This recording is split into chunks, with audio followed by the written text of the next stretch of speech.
ನಿಜ ಕನ್ನಡ ನ್ಯೂಸ್ಗೆ ಸ್ವಾಗತ. ನಮಸ್ಕಾರ ವೀಕ್ಷಕರೇ. ಒಂದ್ಸಲ ಊಹಿಸ್ಕೊಳ್ಳಿ, ಪರೀಕ್ಷೆ ಶುರುವಾಗೋಕ್ಕೂ ಮುನ್ನವೇ ಇಡೀ ಪ್ರಶ್ನೆ ಪತ್ರಿಕೆ ನಿಮ್ಮ ಕೈಲಿದ್ರೆ ಹೇಗಿರುತ್ತೆ? ಶಾಕ್ ಅಲ್ವಾ?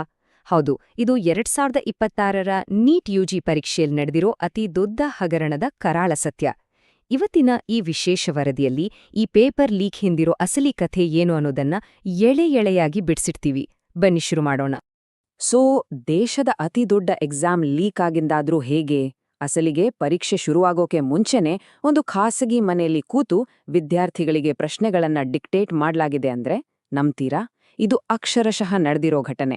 ಇಷ್ಟೊಂದು ಭದ್ರತೆ ಇರೋ ನ್ಯಾಷನಲ್ ಲೆವೆಲ್ ಎಕ್ಸಾಮ್ನಲ್ಲಿ ಇದೆಲ್ಲ ಹೇಗ್ ಸಾಧ್ಯವಾಯಿತು ಅನ್ನೋದೇ ಈಗಿರೋ ಅತಿ ದೊಡ್ಡ ಪ್ರಶ್ನೆ.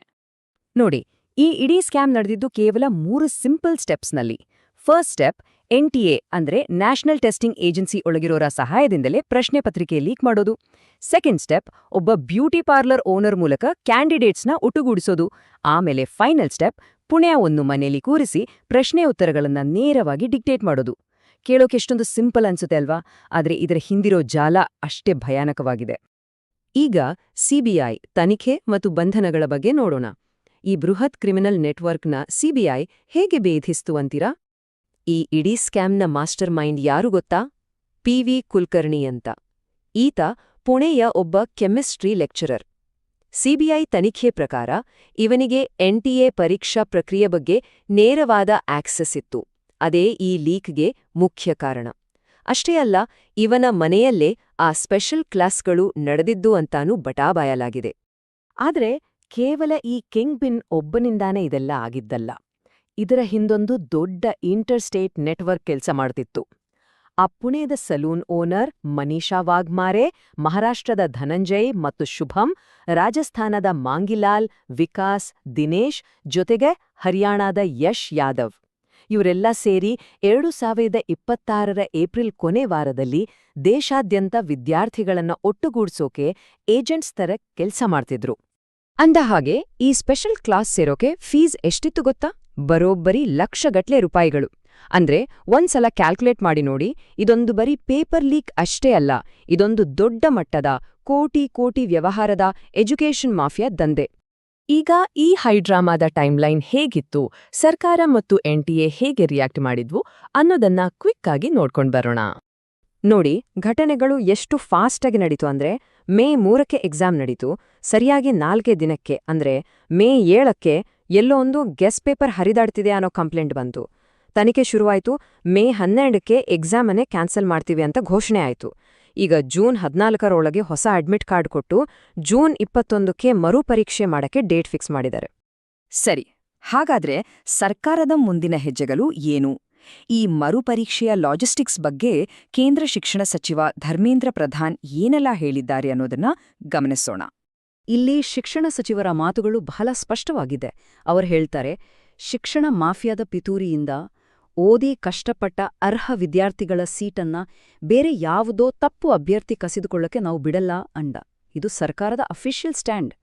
ಪ್ರಾಮಾಣಿಕವಾಗಿ ಓದಿದವರನ್ನ ರಕ್ಷಣೆ ಮಾಡೋಕೆ ಎಕ್ಸಾಮ್ ಕ್ಯಾನ್ಸಲ್ ಮಾಡೋದು ಅನಿವಾರ್ಯ ಆಗಿತ್ತು ಅನ್ನೋದು ಅವರ ವಾದ.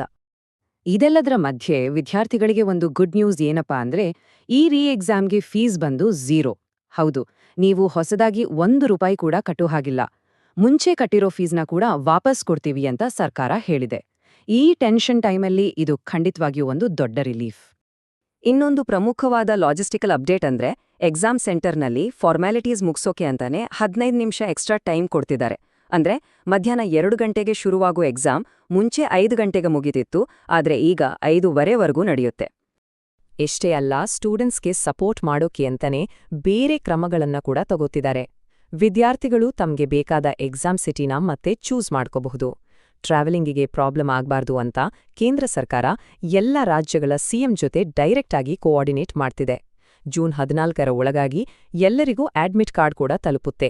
ಒಟ್ನಲ್ಲಿ ವಿದ್ಯಾರ್ಥಿಗಳಿಗೆ ಆದಷ್ಟು ಕಮ್ಮಿ ತೊಂದರೆ ಆಗೋ ಹಾಗೆ ನೋಡ್ಕೊಳ್ಳೋದು ಇವರ ಪ್ಲಾನ್. ಆದ್ರೆ ಒಂದ್ಕಡೆ ನೋಡಿ, NTA ಬ್ಯಾನ್ ಮಾಡಿ ರದ್ದು ಮಾಡಿ ಅಂತ ದೇಶಾದ್ಯಂತ ಪ್ರತಿಭಟನೆಗಳು ನಡೀತಾನೇ ಇದೆ. ಆದರೂ ಶಿಕ್ಷಣ ಸಚಿವರು ಮಾತ್ರ NTAಗೆ ತಮ್ಮ ಬೆಂಬಲ ಸೂಚಿಸಿದ್ದಾರೆ.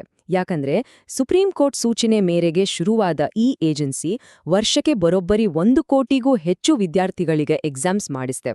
ಹಾಗಾಗಿ ಇದನ್ನೊಂದು ಕಂಪ್ಲೀಟ್ ಇನ್ಸ್ಟಿಟ್ಯೂಷನಲ್ ಫೇಲ್ಯೂರ್ ಅಂತ ಕರೆಯೋ ಬದಲು ಸರಿಪಡಿಸಬೇಕಾದ ಒಂದು ಸಮಸ್ಯೆ ಅಂತ ಸರ್ಕಾರ ಟ್ರೀಟ್ ಮಾಡ್ತಿದೆ. ಸರಿ, ಈಗ ನೆಕ್ಸ್ಟ್ ಇಯರಿಂದ ಏನೆಲ್ಲ ಹೊಸ ರೂಲ್ಸ್ ಬರ್ತಿದೆ, ಈ ಸಿಸ್ಟಮ್ನ ಹೇಗೆ ಚೇಂಜ್ ಮಾಡ್ತಾರೆ ಅನ್ನೋದನ್ನ ನೋಡೋಣ.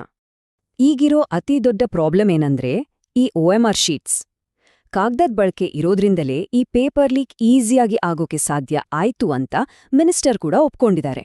ಹಾಗಾಗಿ ಇದಕ್ಕೊಂದು ಪರ್ಮನೆಂಟ್ ಸೊಲ್ಯೂಷನ್ ಆಗಿ ಮುಂದಿನ ವರ್ಷದಿಂದ ಇಡೀ ಪರೀಕ್ಷೆಯನ್ನೇ ಕಂಪ್ಯೂಟರ್ ಬೇಸ್ಡ್ ಟೆಸ್ಟ್ ಅಂದ್ರೆ CBT ಮಾದರಿಗೆ ಶಿಫ್ಟ್ ಮಾಡ್ತಿದ್ದಾರೆ. ಟ್ರಾನ್ಸ್ಪರೆನ್ಸಿ ತರೋಕೆ ಇದೊಂದು ಮೇಜರ್ ಸ್ಟೆಪ್ ಅಂತಾನೆ ಹೇಳ್ಬೋದು. ನಮ್ಮ ಸಿಸ್ಟಮ್ನಲ್ಲಿ ಯಾವುದೇ ತಪ್ಪುಗಳಾಗದಂತೆ ಅಂದ್ರೆ 0 ಎರರ್ಸ್ ಇರೋ ಥರ ನಾವು ನೋಡ್ಕೋತೀವಿ ಅಂತ ಶಿಕ್ಷಣ ಸಚಿವ ಧರ್ಮೇಂದ್ರ ಪ್ರಧಾನ್ ಅವರು ಭರವಸೆ ನೀಡಿದ್ದಾರೆ. ಇದು ರಾಷ್ಟ್ರೀಯ ಪರೀಕ್ಷೆಗಳ ಭವಿಷ್ಯದ ಬಗ್ಗೆ ಸರ್ಕಾರ ಸಾರ್ವಜನಿಕರಿಗೆ ಕೊಟ್ಟಿರೋ ಒಂದು ಅಲ್ಟಿಮೇಟ್ ಪ್ರಾಮಿಸ್. ಬಟ್ ಕೊನೆಯದಾಗಿ ನಮ್ಮೆಲ್ಲರನ್ನೂ ಕಾಡೋ ಒಂದು ದೊಡ್ಡ ಪ್ರಶ್ನೆ ಏನಂದ್ರೆ, ಈ ಕಂಪ್ಯೂಟರ್ ಬೇಸ್ಡ್ ಟೆಸ್ಟಿಂಗ್ ಸಿಸ್ಟಮ್ ನಿಜಕ್ಕೂ ಈ ಎಜುಕೇಷನ್ ಮಾಫಿಯಾನ ಸೋಲಿಸ್ತಾ? ಈ ಹೊಸ ಟೆಕ್ನಾಲಜಿಯಿಂದಲಾದ್ರೂ ನಮ್ಮ ವಿದ್ಯಾರ್ಥಿಗಳ ಭವಿಷ್ಯ ಸೇಫ್ ಆಗಿರುತ್ತಾ? ಯೋಚನೆ ಮಾಡಿ. ನೀವೆಲ್ಲರೂ ಕಾದು ನೋಡ್ಬೇಕಾದ ವಿಚಾರ ಇದು. ನಿಜ ಕನ್ನಡ ನ್ಯೂಸ್ನ ಈ ಎಕ್ಸ್ಪ್ಲೇನರ್ ನೋಡಿದ್ದಕ್ಕೆ ಧನ್ಯವಾದಗಳು. ನಮಸ್ಕಾರ.